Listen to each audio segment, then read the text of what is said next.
There we go. Okay. So today I want to give a bit of a workshop or tutorial on using SigmaPlot for making professional looking graphics. Um, just give me one. Actually, yeah, that's fine. Okay. And so what I'll be doing is taking some data here. Andre, I'll probably talk with you about which specific data and all that, but we'll get there in a couple minutes. So I've got some data, and then I've opened up SigmaPlot here. And essentially, I mean, with a blank SigmaPlot, you can just make a new notebook, and I'll save this in a moment. A SigmaPlot file consists of usually several, so one notebook and several sections is how I kind of manage it. So if I have one paper, I will have maybe one section for a regrowth figure, let's say regrowth,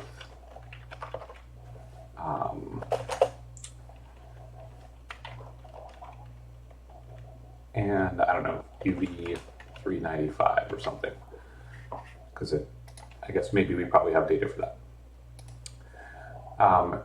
And we'll have some sort of data here, and then usually, in addition to that, I'll also add a graph page.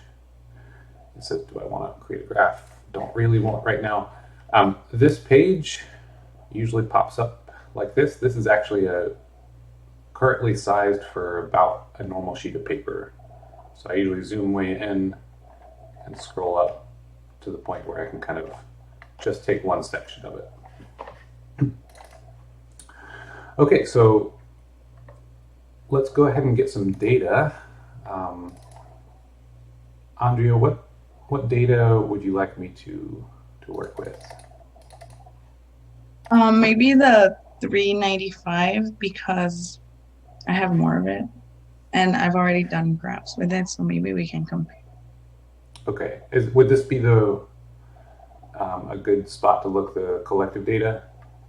Um, I think you have to get the data from each trial, like the 395 trial one, 395 trial two, because the big graph like pulls from those Okay, pages. so here's one just a suggestion for everybody as you're collecting your data, um, especially if you're going to use a third-party graphing device, and just simply for data organization, it's a good idea to go ahead and collect it in Excel somewhere for a graph like this. I think what you did is just completely fine. It's just in moments like these, if I were to come back, like let's say if you just abandoned LSU today, and then I were to come back through to try to figure out what you've done, it just takes a bit longer. And even if it's you and it's been a while, that would take a bit longer. Yeah. Okay. Okay, so anyway, so I'm seeing average n over n knots here with standard deviation. So this looks like the collection of all trial one. Yeah. So like the first side, like the left side is like the raw data, and then I have the natural log of the survival, and then at the end I have the just the survival fraction, which is the actual data that I graph. Okay, and okay, so which graph am I going to replicate then? You could just do like one of these, like trial one. Well, I'm Actually, thinking like, trial one is not the accurate one. Can we do like trial two? well, what I'm wondering is, can I just make this graph in SigmaPlot for you? Yeah. So walk me through doing that. Okay, so I from trial one, can you click that page? I pulled from that like little table because I had to average it differently. So I pulled that. That's my data for trial one. Okay. And then for trials two, three, and the other ones, I don't know if I did a little. Oh, yeah, I did. Yay. Okay, so I did that. That's my data for trial 2, and then trial 3. I hope I did it. Yay. Yeah. But I think for the last one, I just pulled like directly from like each one because each one's like a different intensity. Okay. So I just pulled like directly from there. All right.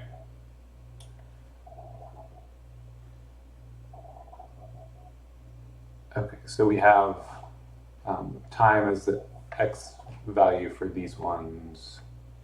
Is it also time over here? Okay, we have time there.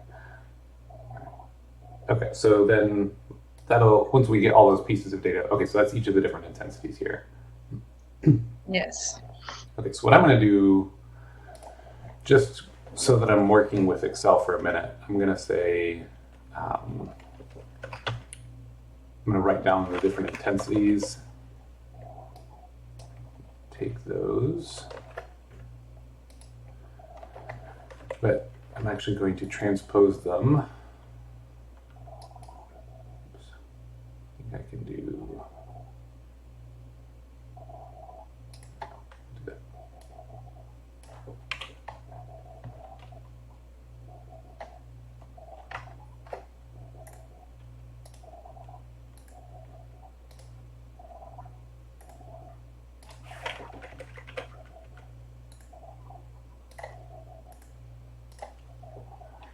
Okay, so got intensities.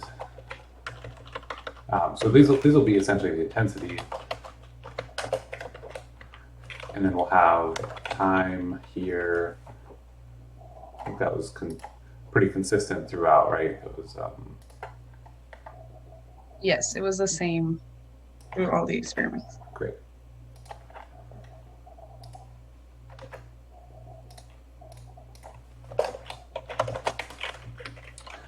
And so what I'm going to say is for these guys, what I'll do is this is the survival fraction, I think, and then we'll have an error value. So, for example,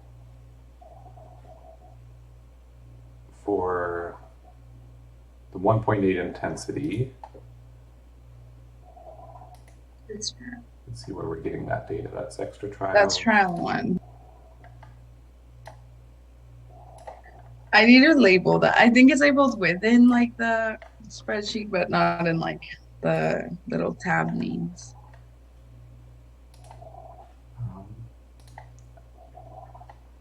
It looks like it's coming from here. Oh, I grabbed the wrong one. I'm sorry.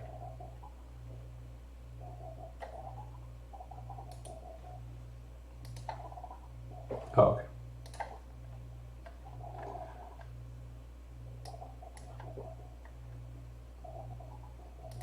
So where is it? It's not highlighting it. Is that this guy? I think it's the little table. This table That one. here? Yeah. Okay.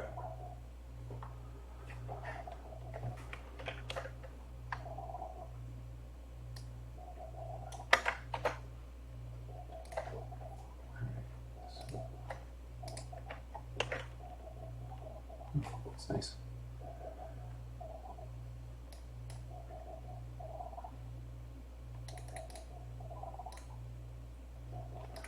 Okay, so that should be the survival fraction and that error for that particular one, right? Yeah. Okay.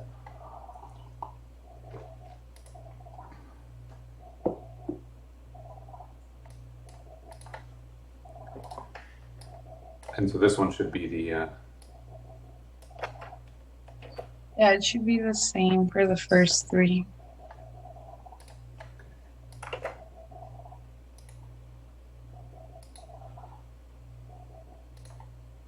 and this will be trial 3 here. Yes.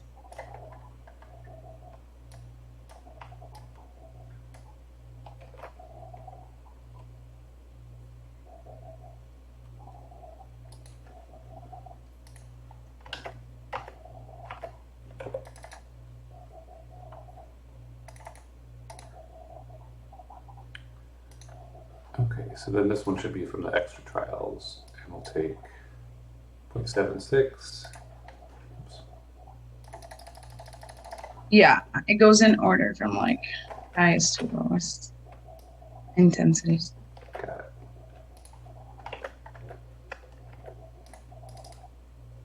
And actually what I should be doing is pasting as numbers just in case. Like if you had these as some sort of equation, and then I guess I probably would have noticed, but I should, when I paste, I should tell it to paste number only. I'm doing this because you can do just the values.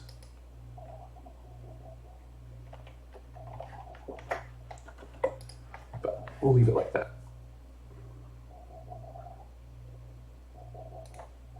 Looks, I think that's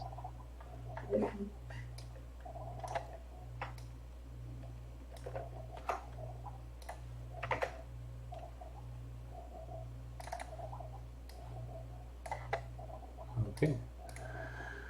All right, so that should probably be it, right? Maybe I'll give it a little more range. Did I do that one wrong? No.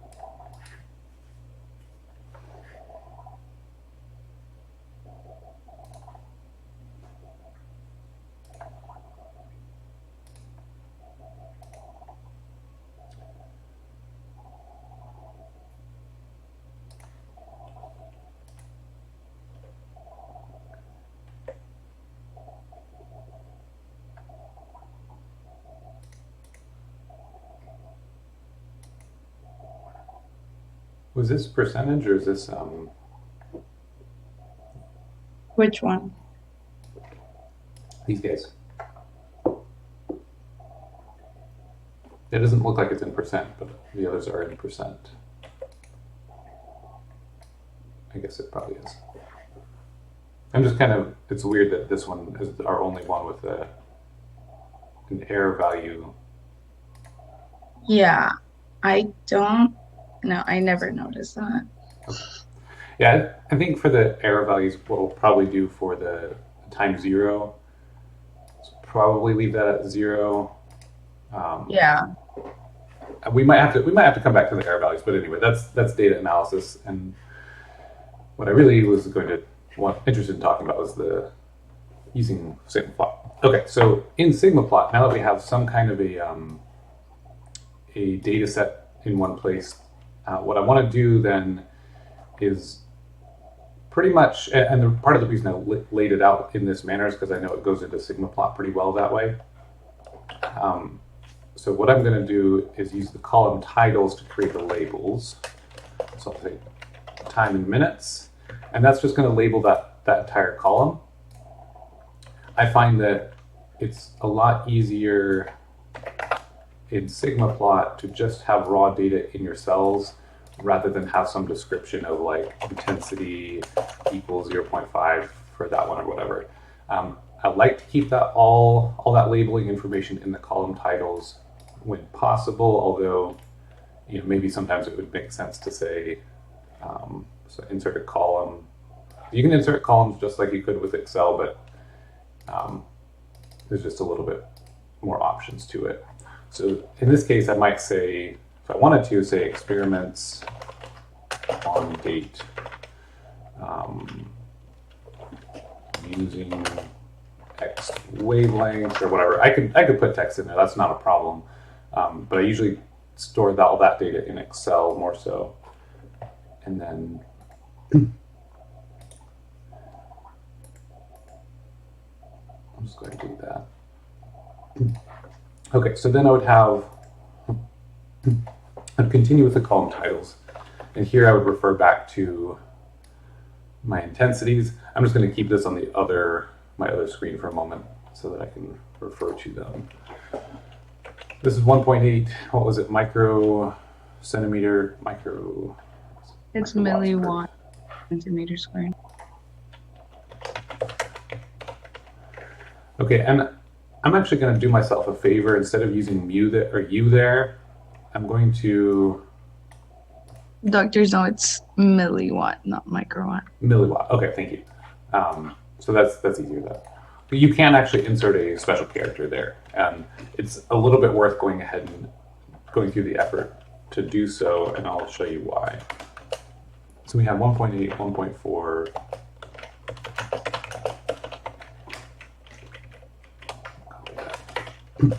So what I'm doing is just sequencing the column that's going to keep our values, and really these labels are going to be labels that the legend picks up. That's why I'm taking the time to label them, and I'm not calling them survival fraction, because survival fraction, that'll be our y-axis. That'll make sense in just a moment, so let me just go ahead and finish this.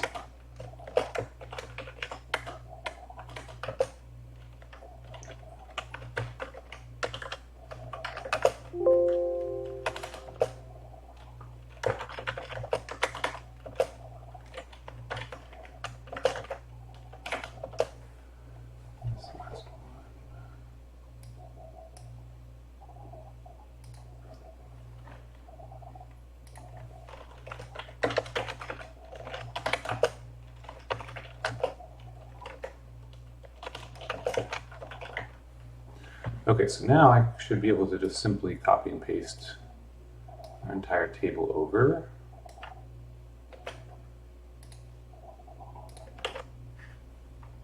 Filling out as we expect. Now I've got my data in here, and I can create a graph. So it's going to immediately bring me back to our data page, and here's really why I set it up in this particular manner. I knew that was going to be helpful to do so. So I'm going to use, I can select which type of plot here. I think a scatter plot is probably our best bet. And what I'm going to do is select then what style, and you could do a single scatter, which is just one set of X and Y pairs. You could do single scatter with error bars. We have multiple lines, multiple different series here, all with error bars. So I'm going to do multiple error bars. I could add a regression, but we can always add that later if we wanted to. In this one, I happen to know it's not. So then I'm going to go through and say, all right, the data is formatted in terms of the columns. I could say X, Y pairs, so it'd be like time for this experiment, then this experiment, then the error, then time for the next one. But instead, I just have one column for time, since we kept it consistent. So at this point, it becomes really easy because I formatted it all this way. I can just click that column title, and it tells me my X value for this graph is column 1, time in minutes. And in the first Y value, I click this guy. So that puts in our first series of Y values is there, and the error for it is here. Then it's asking for the Y2, and so because I've set it up this way, I can just click all the way through.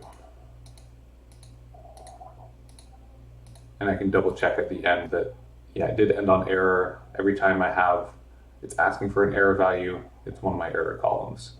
So I feel pretty good about that. I can click finish, and then we have this monstrosity to deal with. Okay, so clearly not yet better than Excel.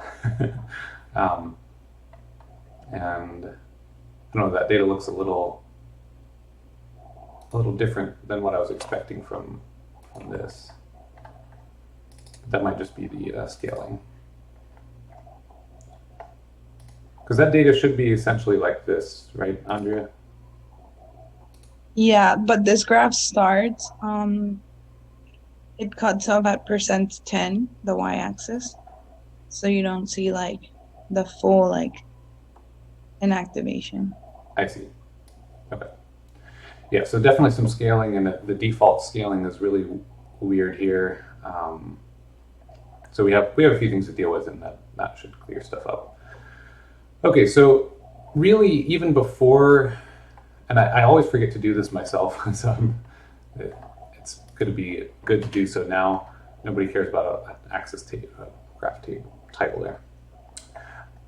What's a good idea to do is go ahead before you do anything else to set the object properties and set a size that is reasonable for what you're looking for. And actually, what I would suggest is usually make something square, so it's like just a square box. I usually use 2.5 inches by 2.5 inches because if you think about what's going to make sense on a sheet of paper, like if for a journal publication, 2.5 by 2.5 is a pretty good size. So you can just tell it to be one size, and then as you're working with these, you can tell all of them to be the same size, exactly the same size, and that'll help you keep your data consistent in terms of how big your symbols are, how big your font is, all of that. So I like to do that, and that's just a little, I guess, bit of advice there. Okay, we can go ahead and label our.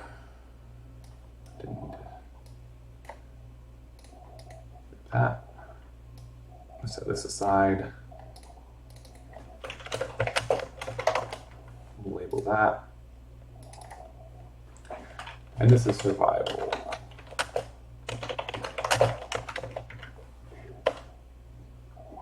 And actually, I should ask you, Andre, what you want me to write there to be consistent with your other stuff. Of course, I'll send you this file so you can edit. Yeah, I think your note was that I was going between survival fraction and percent survival. So I think survival fraction's better. Okay. Okay, so now we have this graph, and here's really where a lot of the where you'll spend a lot of your time is going to graph properties. You could also go to, just double click it, I think brings up graph properties, yeah. So we'll deal with scaling first. In this graph properties section, we can select which axes we're using. We only have one graph here, so that's no big deal. I put everything on one plot. Technically, you could add each series as a different plot in itself. Occasionally, that seems to be helpful. If you need, let's say, a second y-axis, you can do that using adding extra plots. But I like to keep everything on one plot normally.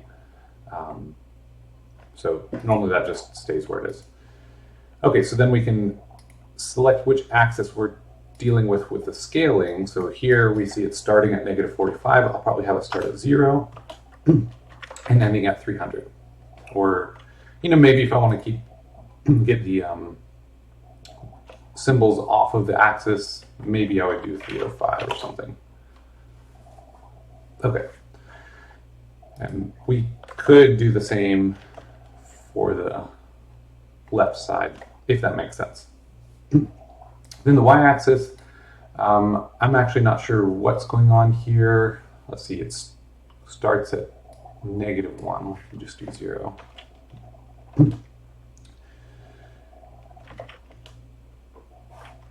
And it's going up to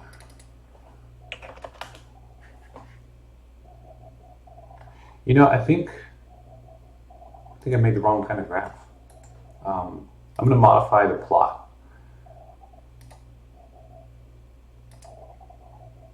Scatter plot. No, that should be okay.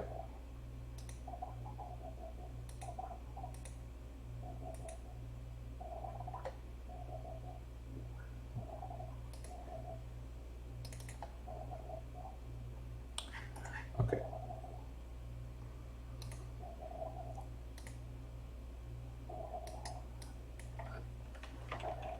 So in yours, you had it cut off at 10, is that right? Yes, sorry, I was muted. That's okay. I'm not sure what's happening here. This is strange. Like, why are we? It's cutting at, oh, maybe because it's already in percent, because it's cutting at 1.19, not at 10%. Say that again? I think the y-axis is like inverted or something because at the top is the 1.19 and then at the bottom is the 100. Hmm. Yeah, that's true and strange.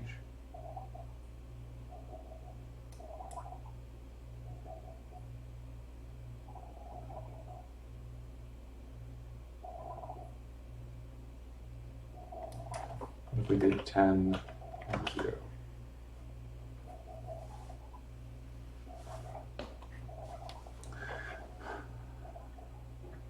But if I'm telling it to do 10, okay, I think maybe because I put all these in percentages, maybe that's making it funny.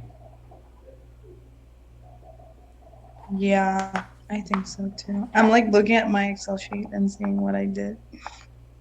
And what? What'd you say? I'm like trying to see if I did something different, but I don't think so. Okay. I'm going to, in Excel, real quick, I'm just going to paste all of that, but tell it to paste as a number. Okay. And I'm going to copy that into here.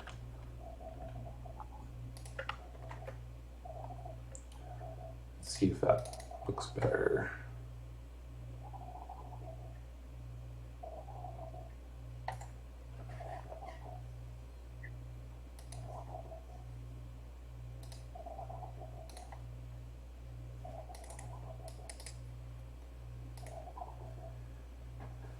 Yeah, because I just checked in my Excel sheet and the numbers that you pasted are the numbers that I use in my graph. Okay.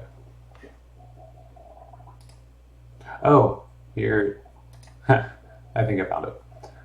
And I'm not sure why it did this. I guess it selected it because it thought it was right. Under that scaling in the axis, it says scale type category. I think we need it to be not category, but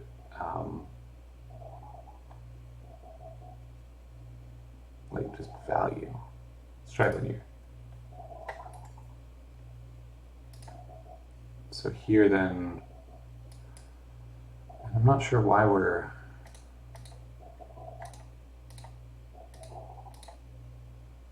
Okay, there we go.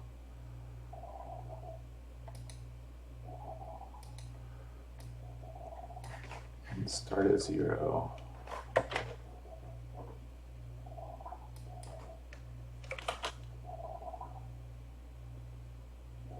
Okay, so now I'm just going to go back and put it back to the percentages because I think that was whatever that was doing. That was giving us some weird problems.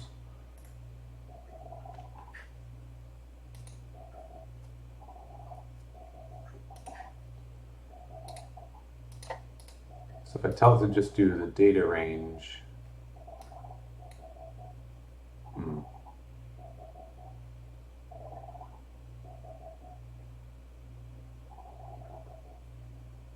well, where'd it go?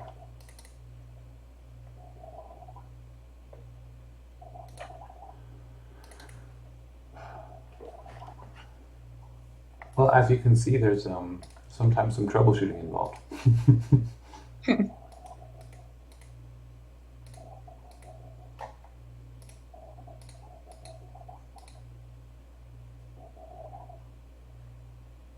This should be here. I don't really understand.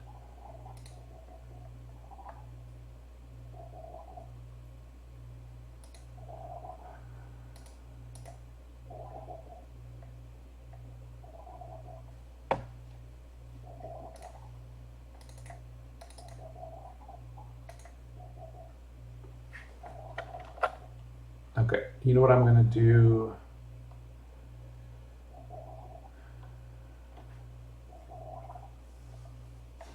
Rather than leave these as like percentage here, what I'm going to do is I'm just going to say, I'm going to repeat everything and just manually make it a percent values. Okay.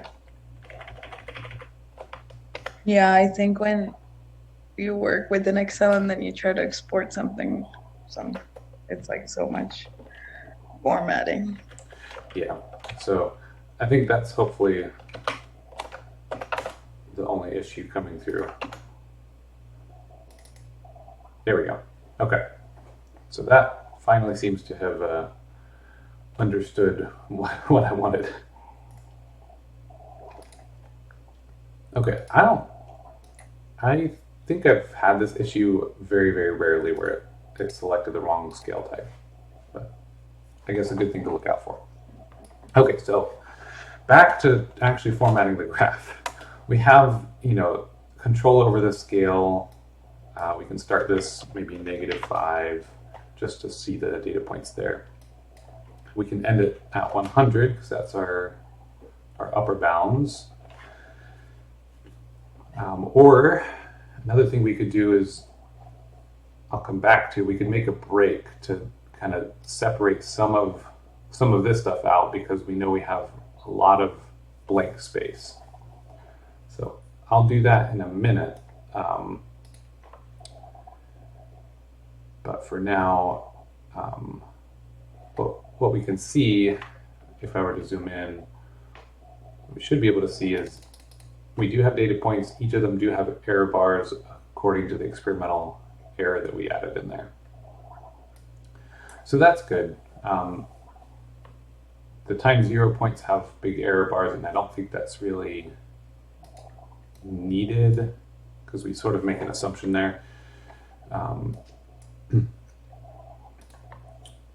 Okay, so anyway, actually I think the data will look a little better. We'll be able to distinguish it a little better if we do add that break. So I'm just going to go ahead and do that first. So we're going to add a break, and I'm going to do it on the axis, the survival fraction axis.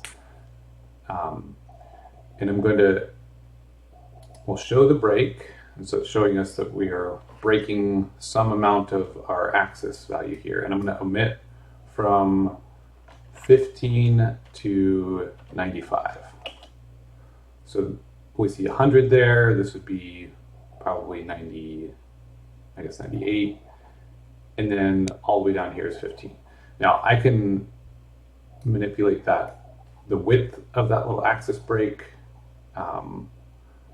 I can say post break interval. So that's changing the interval up there. So actually, I think I like 2 there. And then I should be able to tell it where on the graph to put that, I think. We can change what it looks like. Kind of nice that we have some control over that.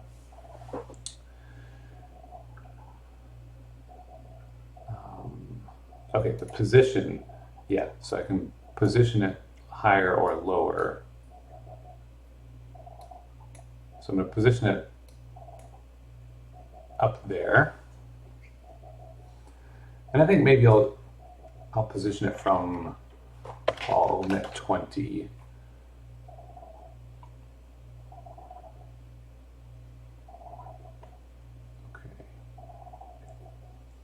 All right, so then we've got this 0 and 20 value there. Now I don't think we need so much space underneath the 0 in the first place. So I'm going to go back to scaling and say, we'll just see what that looks like with 0. And that looks fine now, just having the 0 down there.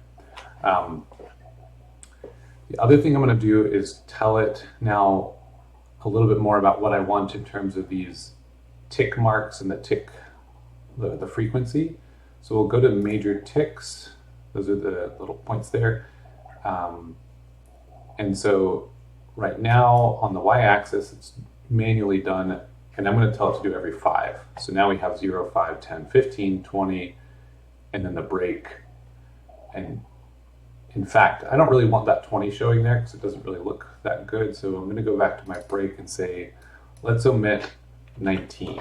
And so just sort of, visually doesn't show too much difference, but we see we're cutting from around 20 all the way up to around 95. Okay, so that's fine, and I'm happy with the x-axis ticks. That looks fine. Now I'm going to actually do one more thing with the ticks, and that's, I really like to have the little tick marks pointed inwards.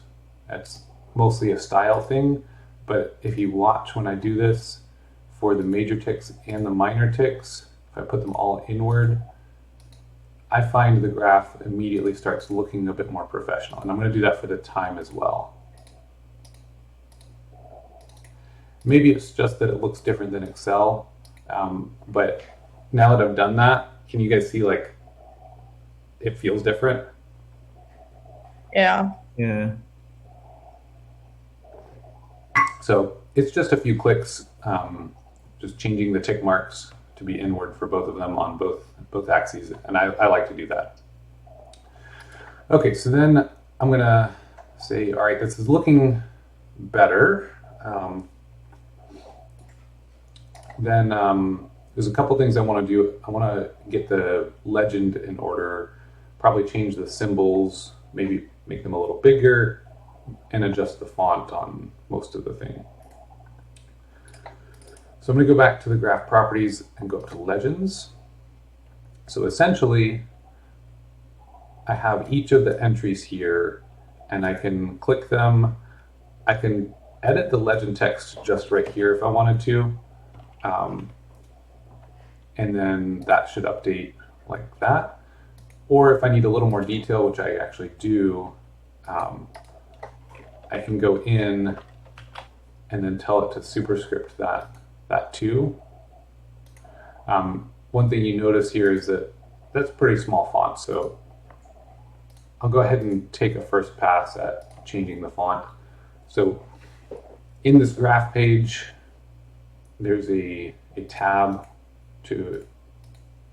of 4 graph pages, and you can adjust the font sizes and you can make them bold. So if you click the graph itself, which I'm apparently struggling to do so,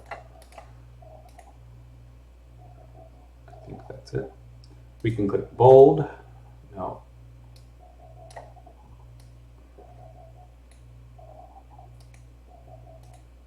Okay, well, we'll just do this. You can highlight the different elements. You can click, and I'm control clicking to grab those. Who's that? It's Wei Liang. Oh, okay. Wen Lu? Yeah, sorry, I read that wrong. Who is that? So we can bold them. And we could change the font size as well. Of course, I really dislike SigmaPlot for the font manipulations because it always defaults to Arial. I usually prefer Times New Roman. And on top of that, it doesn't give consistent control because I was trying to bold all of these elements and it really only did the thing here. So I'll leave that alone for the moment and I'll go back to fixing this. So Wen Lu is Wei Liang? Is that right? I don't know. Wen, who are you? Yeah, it's me, sir. Okay. From the snow. Okay, I'm just checking. Thank you. 1 second. Okay, so can definitely bold these. I like to keep the font here for a paper as high as I can usually. So 10 to 12 font, and although it's a pain, I do think that Times New Roman is a better font than Arial for this kind of stuff. So I waste way too much time, or not waste, but spend way too much time just going through and changing the font like that. So once you do have a graph that's nicely formatted, you can usually just copy the graph and most of the elements will stay, which is pretty nice. Okay, so a couple more things. Let's go back to the legend. I need to format it in here directly. So I'm going to edit each of these. I don't need the time, and I don't need that extra space, and I want to superscript that. One thing it does is it reduces the font here. I'm going to let it do that for now because I'll go back and override it all in a minute.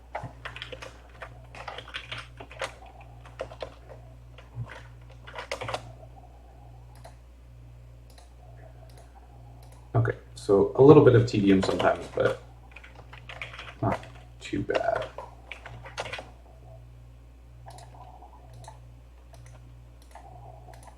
Oops.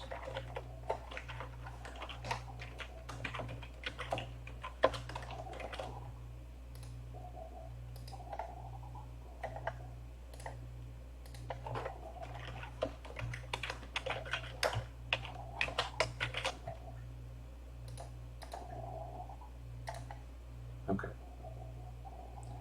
Oh, you guys didn't stop me. I just got rid of all those values. I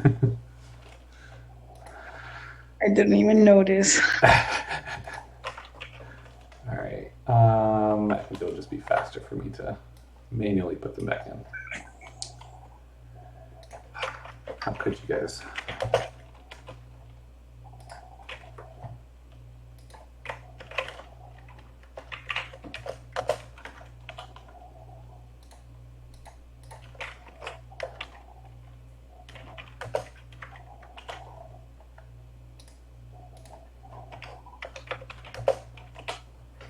Okay.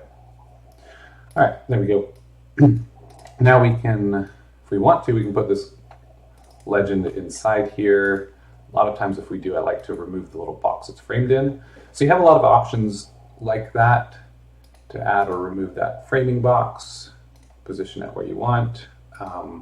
Oops.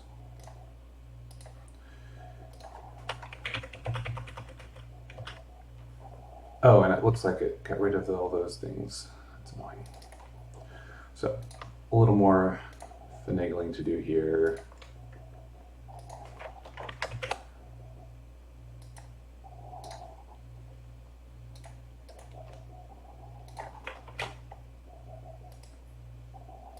I guess when I went back to edit them, it decided to revert the text again.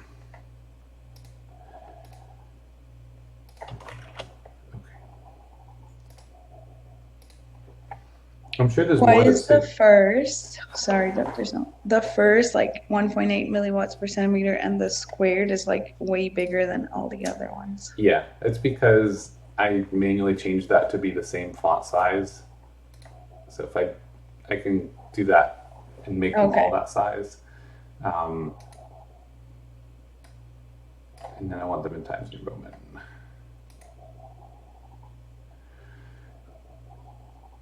And now I think they should all be the same.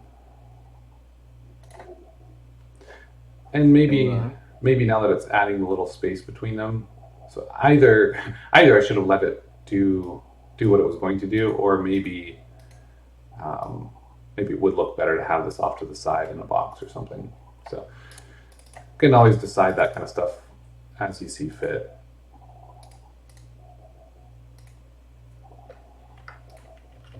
Yeah, I think Excel just automatically does it inside the graph.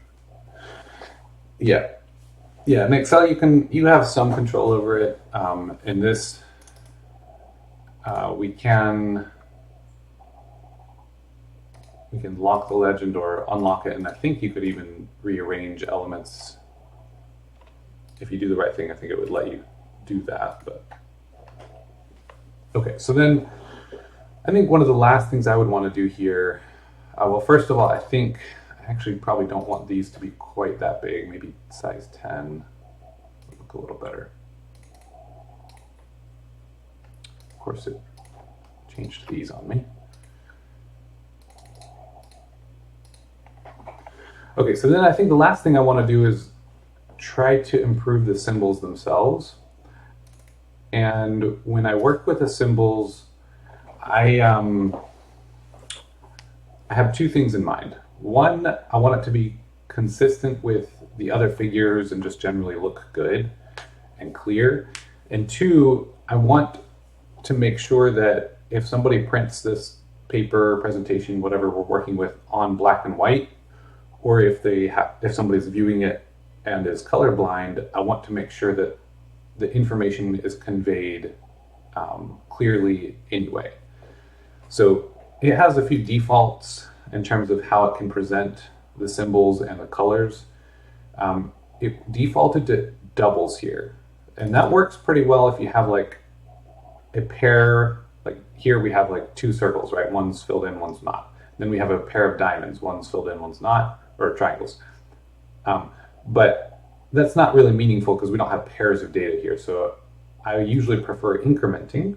So it's going to go circle, triangle facing down, square, diamond, triangle facing up and filled in, and then circle not filled in. So it's going to increment to just different types.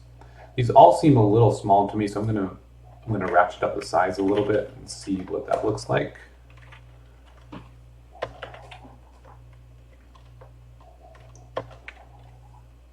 Okay, and I also like to apply a color scheme. There is an incrementing color scheme, and if I wanted to avoid, let's say, the white, I could just start it on red. Oftentimes I'll just start just like that. And not only does it add a lot of color, which, you know, good or bad thing, but it really kind of helps you distinguish things a little more clearly. Right. We can also change the edge color or thickness. Might make sense. So right now, like if I change this to 9, we can now see a little more clearly the edges of the symbols. I think that 9 was actually pretty good. Okay, we could change the color of the edges. I don't usually like to do that. Maybe sometimes that would make sense. Okay, so there's a lot we can control in that manner. We even have control over the error bars, how thick they are, how wide they are, so we could be silly and say, like, you know, make them really wide or whatever. Maybe that's a good amount. Again, one of my top concerns with this would be to try to make sure that for all my graphs I make the same change.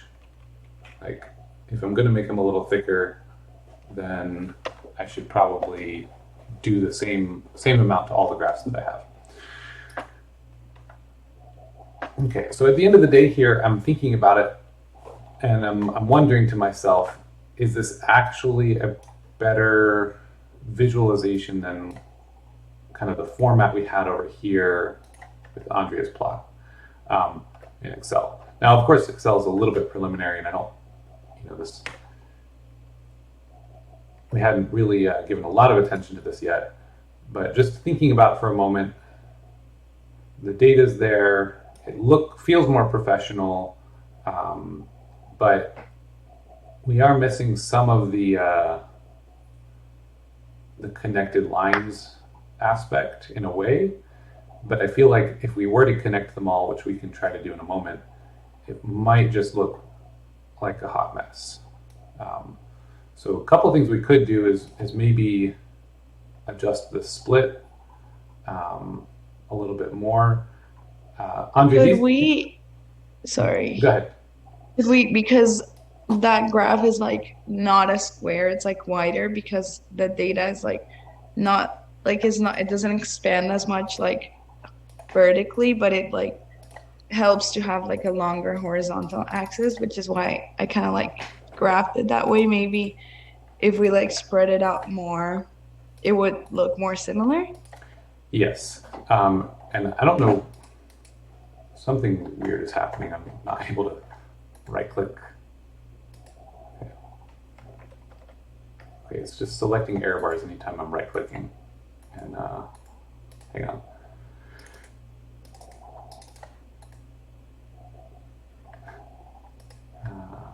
Okay.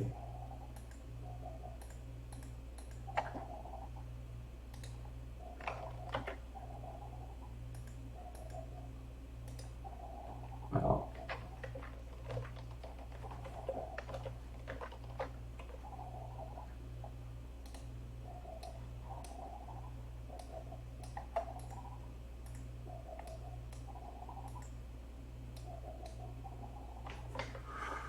Sometimes SigmaPlot is a bit annoying, just FYI. Right now I'm trying to right click and normally it brings up like, oh, do you want your graph properties or do you want your object properties? But Yeah, so like that. But it was bringing up the error bars. So I have to Control Z to get the error bars back, and now it's only going to select the error bars. So let me just see if I can hide them for a moment, put them back.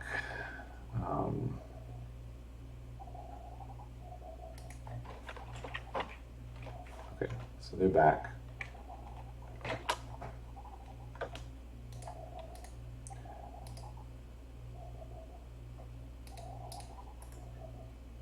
And now I can't click anything again.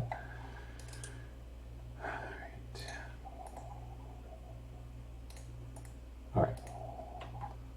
I'll fix that in a second. Yeah, so we can certainly make it wider. And that plus the error bars, I think that does help, like you were saying. My only hesitation with that is a lot of, we could put that here maybe, a lot of journals will ask for specific sizes for the figures. So for the sake of a presentation, by the way, it's a good thing to consider, where you're going to use this, because from here you could, let's say, let me go ahead and fix the error bars to make them show again. Okay, from here we could export this graph, and I've got a bunch of others here. We'll just say example.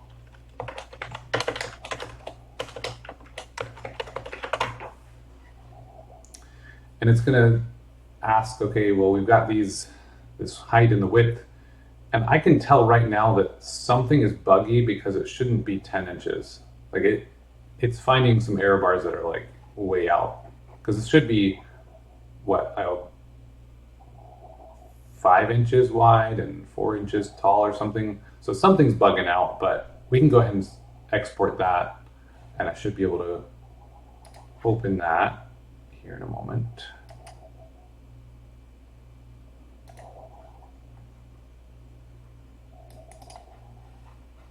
Okay, so it exported it here. And we could either just use this directly for figures or manuscripts, or maybe you decide that, well, for a presentation, you do want it this wider format, but for a manuscript, you want to condense it a little bit. So just use your best judgment. Maybe the font becomes a little bit too big for one or the other, and it makes sense to change the font for a presentation versus a manuscript font size.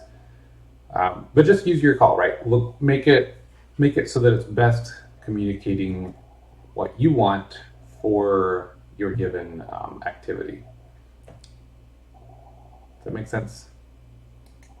Yeah. I still think it's a little bit hard to read this graph. Okay, so let's see if we can. Well, first of all, whatever this is, I'm just going to delete it because it's totally in the way. I think you just deleted one of the. I'm just going to delete everything and I'll fix all our problems. Okay, so something's clearly bugged. Maybe I can.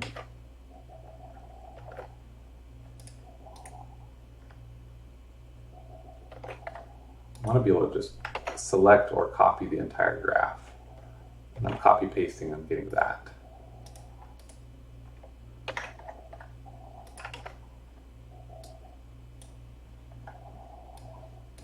I'm just going to see if this fixes it.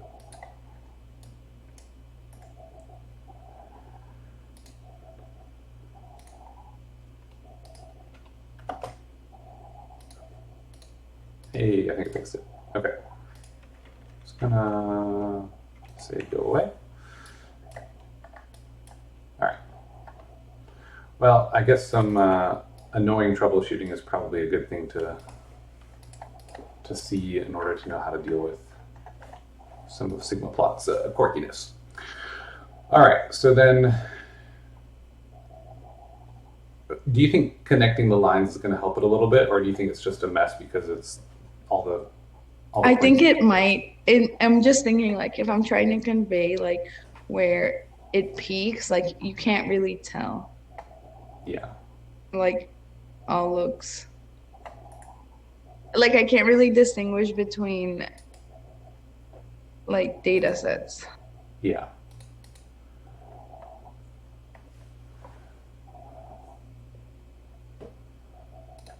Okay. Oh, I think I know where it is. Okay, so we can do lines.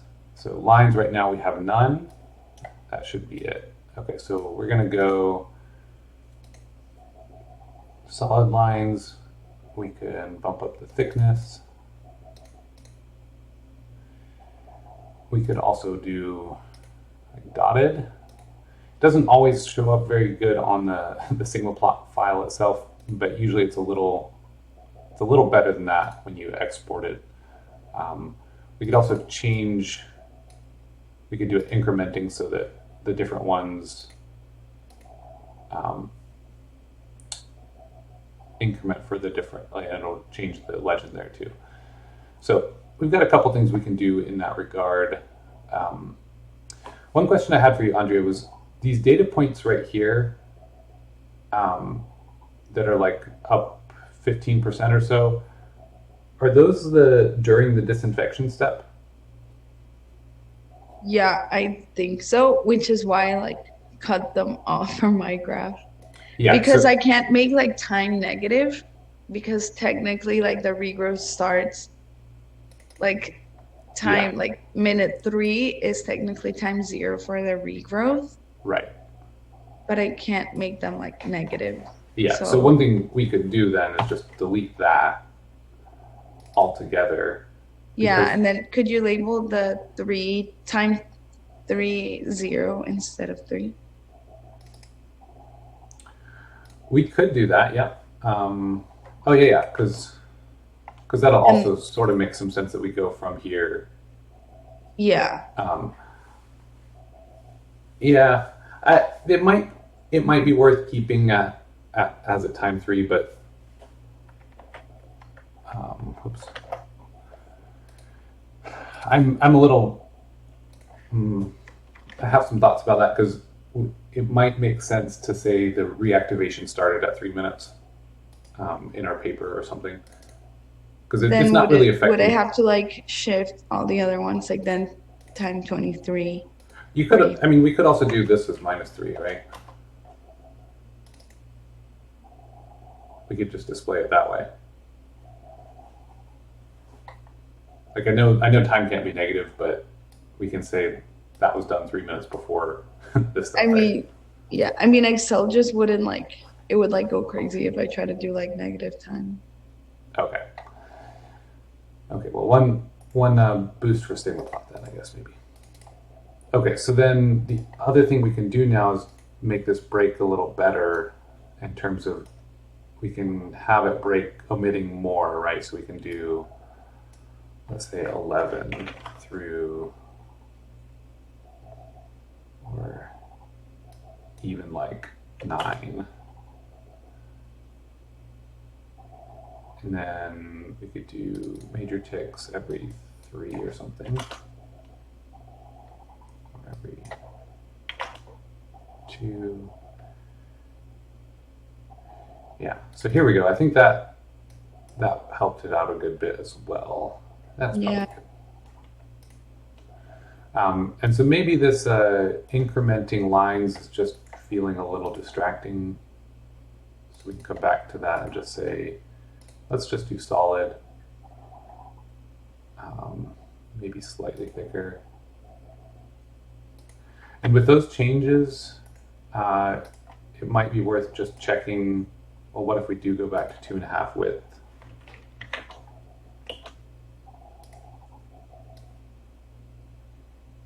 And now maybe that looks okay. Um, Yeah. I mean, I definitely see it better now. yeah, I think the change in the break helped it a lot. yeah.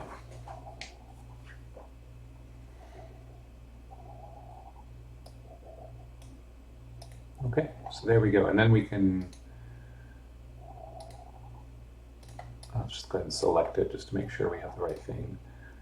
And go ahead and export it again and tell it to do, let's see, that's that one.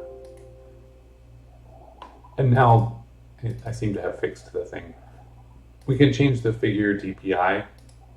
I always use the highest amount that it'll let me, just to have the highest quality graphic to work with. So now when we pull that up again, this is just it, and it looks pretty good. Yeah. Okay, so that all took an hour, and I'm pretty quick with it. So all that to say, I guess I find it's worth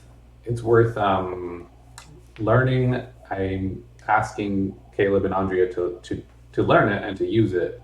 Andrea, of course, for your presentation, you'll have this one if you can and want to use it, and I'll send you the file here as well. But if you end up pressed for time, don't feel like you have to put all of them in there as SigmaPlot files. With the other, so I have like 4 graphs of linear regression. Mm-hmm. Can you just really quick show like how you would do like the linear regression with like the R squared? Yes. Are you talking about these ones? Yes. Okay. And these are nonlinear regressions, right? Yeah, I think they're exponential. Okay. So yeah, let's do that. That's a good idea. So I'm going to make a new worksheet, and then I'll name that regressions.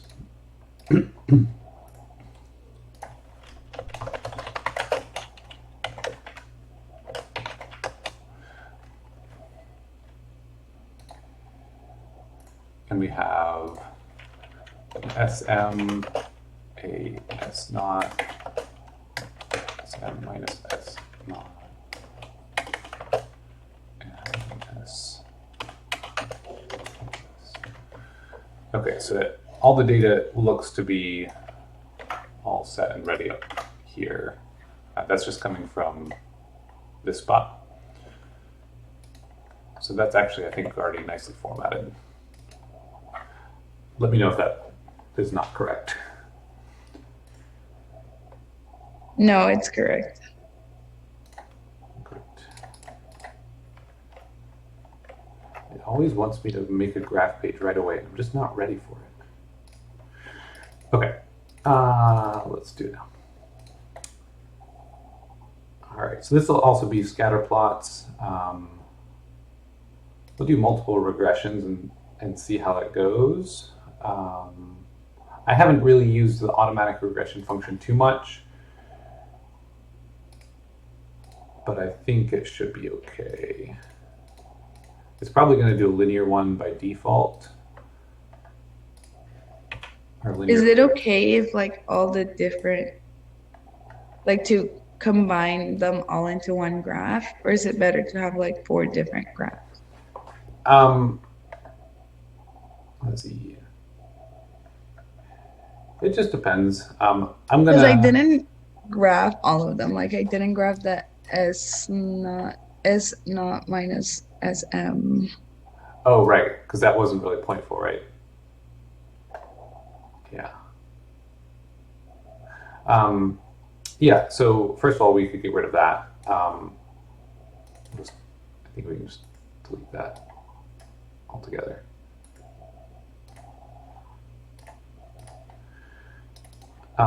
Yeah, probably not worth graphing them all at the same time. I think you're right about that.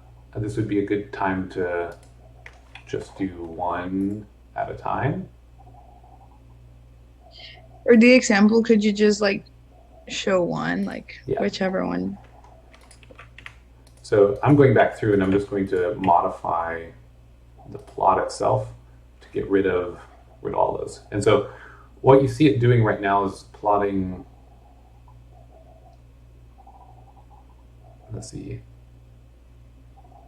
it's giving each different number here. So right now I have it just plotting this guy. It's giving each different number here a different title in, in here. So really, I just don't even need the legend. I'm gonna, well, first of all, before I even do any of this, I'm gonna stop myself and say, you know what? I'm approaching this entirely the wrong way. I've already done a lot of formatting. Let's use it. So I'm gonna copy this graph. I'm going to come over here, paste it in, and now I need to modify this plot. Now, when I paste it into a new graph page, it's going to bring all of the data into this. So all of this data that I had for the previous stuff is right here, and I'm going to delete it in a moment.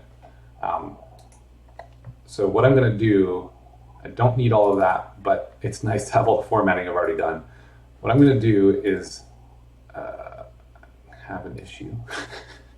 I'm going to modify the plot, take it back a step and say, okay, we're no longer doing multiple error bars. We're just going to do a single regression, if I can find. You know what?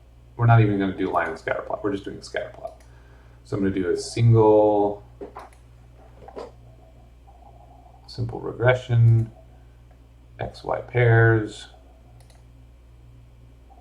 And I'm going to select my intensity for my X and my SM for my Y. Okay, so all the formatting that went into the other thing is still here, which is kind of nice.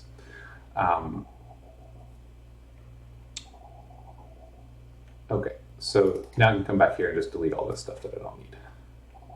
All right. So now I can come in here. I can go ahead and get rid of the break. No break. Should probably fix the scaling. The y-axis here now, I probably need to change the title. We'll come back to that. But it definitely doesn't need to go that high, right?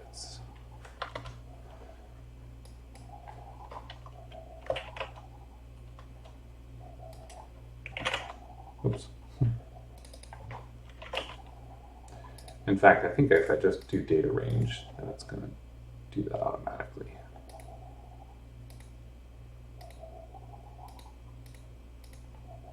There we go.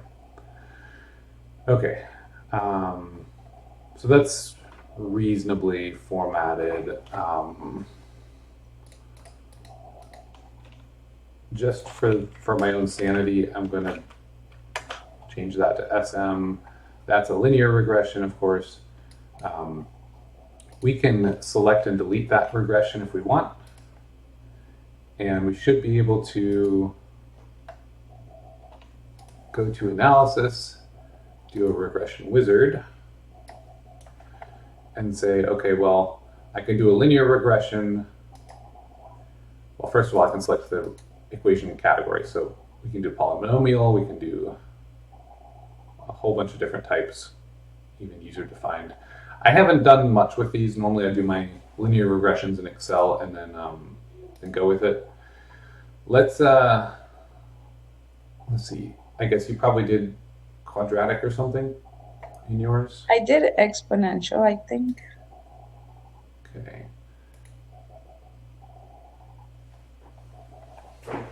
All right. So I'm not actually sure what this is. It's power. I just checked. Power. Okay.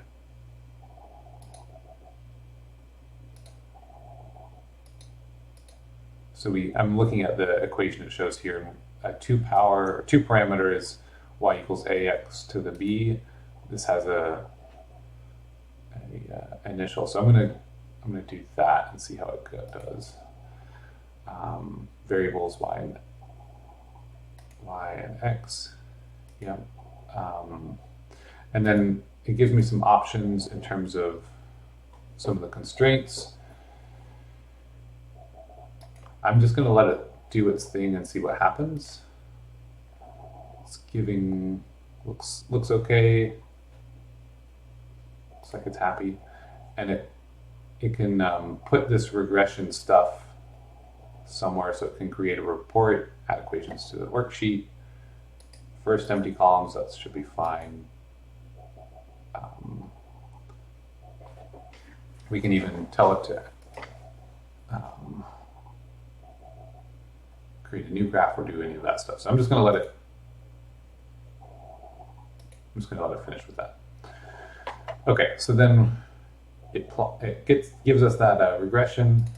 We've got a new feature here, the equation, in case we wanted to go back and edit that. And we also have a report now with a bunch of stats on it. Okay, so that's probably pretty helpful. And if we check it and we compare that to what you had for SM, which is right here, looks quite the same. R squared was 0.387. We had R squared of 0.308. Okay, so it looks like Excel had a little bit of a better fit, but you know,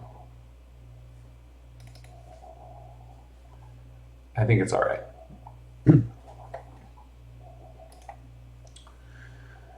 So there you go. And then you can touch up the formatting however you like. Could you add like the R squared onto the graph like in Excel or no? Probably.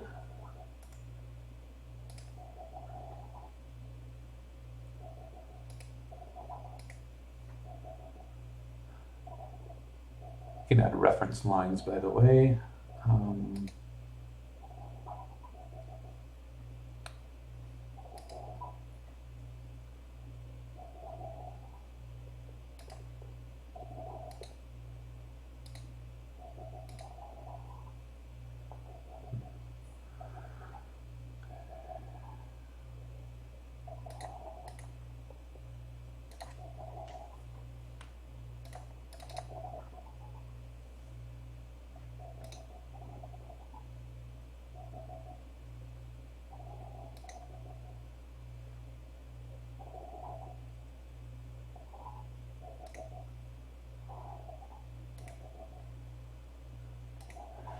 If nothing else, what you can do is add it manually. Another thing you can do is on the graph page, you can just add text. Okay.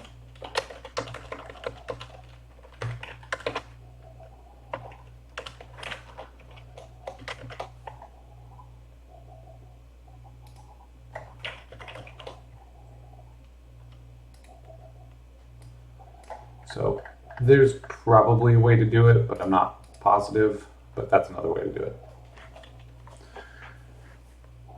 And you could also edit the legend itself to include that information. You could say power regression, blah, blah, blah. So one thing you'll find with SigmaPlot is there's usually a way to do what you want to do. It's a matter of troubleshooting until you can do it and putting in the elbow grease to get it there. All right, so I'm going to save this entire thing. That saves as a .jnb. Let's save it here for now.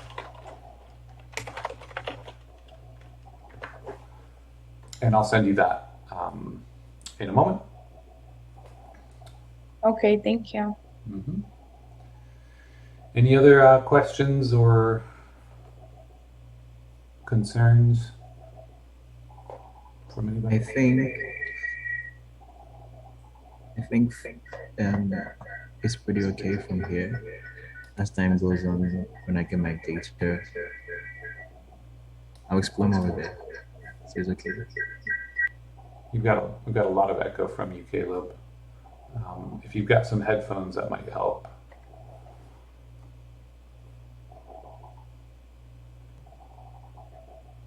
Can you hear me now? Yeah, try again. Hello.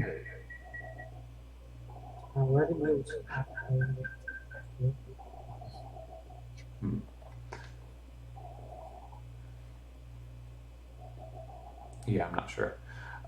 Okay, so Caleb, I know we wanted to talk briefly. Given that echo, maybe I'll just call you on the phone if that's okay. Um, Okay. well, that sounded better. Okay, well, thank you guys. I'm gonna go ahead and end the recording. Sorry this was so long.